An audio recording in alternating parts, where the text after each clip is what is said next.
Welcome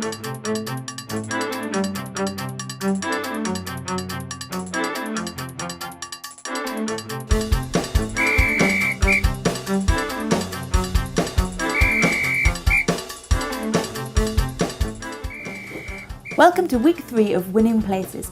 This week the Senior Bs will be meeting architect Mark Thomas for a session all about international sporting architecture. S&P firm of architects has been around for 30 years this year. It will be specialising predominantly in sport and leisure kind of buildings. I think Olympics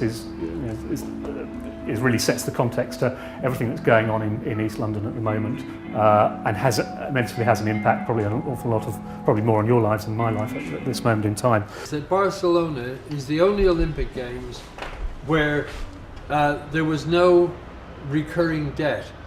People in Montreal, I believe, are still paying for their Olympic Games. Barcelona was a clear profit right from the start. To say, for years I've heard people saying, why haven't we got a decent pool in Hackney? And this, in my view, is being held up, that's where you're going to have, just over the marsh, you're going to have an Olympic pool. Well, of course, you don't need an Olympic pool for everyday use, but it's good to have it there when you need it. But my concern is it going to be needed enough to warrant 3,500 spectator stadium?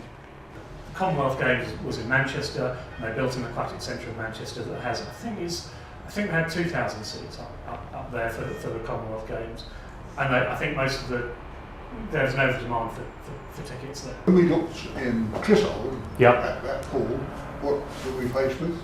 Same as we were faced with at Crystal Palace. A big sheet of glass. Yeah. No atmosphere. No, exactly. Generate atmosphere with a sheet of glass. Well, I knew a little bit about the Olympics, but far more complex, kind of the layers of organization. And sometimes I'm skeptical about how much concern there is about legacy. Maybe more focus on a big splash for the occasion, and then worry about the legacy later, which in the long run may not be very efficient. And I was interested also in the need to have, the felt need to have iconic buildings in Beijing, but that being less important here because the city is so easily identified, even from Hackney marshes. It's good.